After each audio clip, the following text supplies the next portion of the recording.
All right, in this video, I'm going to show you how to make text that looks like it's made out of water, and also how to save that effect and apply it to other things in Photoshop.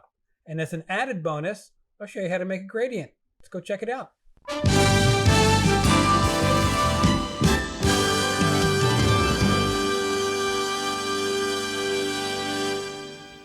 All right, so we're going to make a liquid effect or a style in Photoshop. We're going to apply it to text first, and then I'm going to show you how to save it, and then you can apply it to anything. The first thing we'll do is we'll type out some words using the type tool. And so I'm going to just type the words liquid effect. You can type whatever you'd like. I'm using a font called Relation, which I found on Adobe's website. This effect works best with anything that might be script or rounded. Seems to have the best results. But by all means, try it on whatever you'd like. I'm just scaling it up nice and big so you all can see it. So this effect is really simple. It just requires the layer effects in Photoshop. But again, I'm going to show you how to save it. I'm also going to show you how to create a gradient so you can display it so it looks like actual water. So I'm going to go to the window menu and I'm going to click on layers. And at the bottom, I'm going to click on the FX icon. And what I'm going to do is I'm going to add 3 effects to this, but I'm going to click on the first one, which is bevel and emboss. Now what bevel and emboss does is it makes it look 3-dimensional by adding highlights and shadows, and then you can change the angle of the light and change the way that that's rendered. So in the options here, I'm going to change the technique to chisel hard, which typically would make it look like it was chiseled, but because we're adding some other effects to it, it's going to smooth it out. We're going to make the depth of that 380%. The size of that chiseling will be 5 pixels, and we'll soften it up using 11 pixels. Now, as for the highlight and the shadow, we're going to use what's called the screen mode, and that's going to allow the white here to look like there's a highlight on certain areas. That's going to be set to white with an opacity of 100%. And in the bottom, for shadow mode, we're going to change that to color dodge. We're also going to use white for that, and we're going to set that to 50%. So that's the first settings. Now the color of your type doesn't matter because we're actually going to turn it off when we're done. The next one that we want to click on is inner shadow. That's going to make it look like there's a shadow on the inside of the object that we're applying this effect to.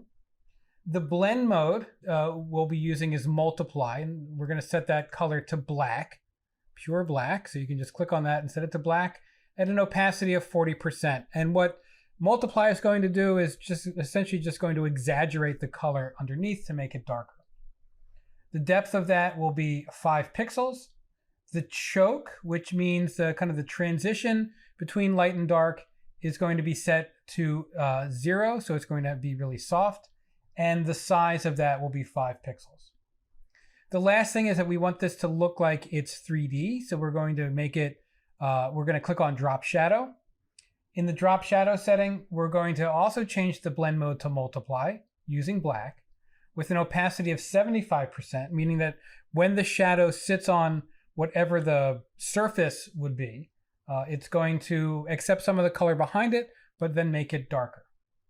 The distance of that shadow will be 5 pixels, and the choke will be, or the spread will be 0. Spread and choke are pretty much interchangeable, and size will be 5. And if you want, you can change the angle of the light as well. I'm going to change mine to about 45 degrees. Now I'm going to click on OK. So now this looks pretty cool, and it has my base color in it. But the way to get rid of that color is in your layer panel, you go to the fill, and you change the fill to 0. So now it looks like, well, you really can't see it, but now we've stripped out all the color. So let's create a color that we can actually see. What we're going to do first is we're going to click on our gradient tool. And what we want to do is we want to create a gradient that we're then going to apply as a gradient layer. I'm going to click on the gradient dropdown that's at the top. And now I get a gradient editor, and this looks familiar as the gradient editor in Illustrator, and it functions pretty much the same way.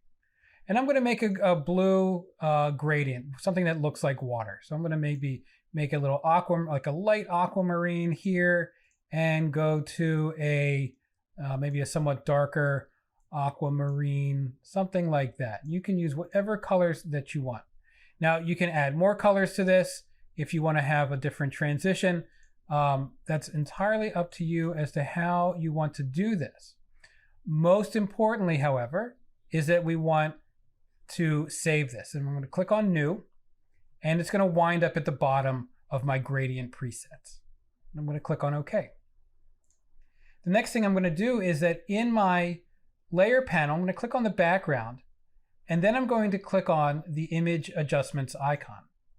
And I'm going to add gradient as an image adjustment layer. I'm going to click on the gradient dropdown. I'm going to go all the way down to the bottom to select my gradient fill. I'll click on OK. If I want to change the angle of this, I can certainly do that. I can change the scale of it. I can reverse it. I can even change the type of gradient that it is. But I like the linear one for this purpose. However you want to do it is up to you. Now we can see our text that actually looks like it's been liquefied. Now what's cool about this effect that we just created is that we can save this and we can use it over and over. And the way to do that is you open up your style panel. So go to the window menu and click on styles. And with the, I'm going to pull my layer tab out so you can see it. With this layer selected, because it has effects applied to it, at the bottom of my style panel, if I click on create new style, now it's going to add that as a style. And I'm just going to call this water effect, or I'll call it liquid effect. And I'll click on OK. So what this means is, let's say I draw a new layer. I'm going to go back to my layers panel, which it looks like I just closed. So window and layers. And I'll make a new layer that sits above liquid effect. Take my brush tool, and I'm going to draw a couple strokes out here on the screen. Right? However you want to do it, whatever you want to do is fine.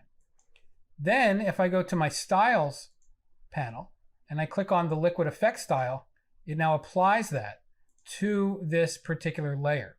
And now I have this effect that I can just use over and over. And in fact, I can paint, anything I paint or create on this layer is going to take on this style. All right, so that's it. Enjoy, subscribe and like, and we'll see you in the next video.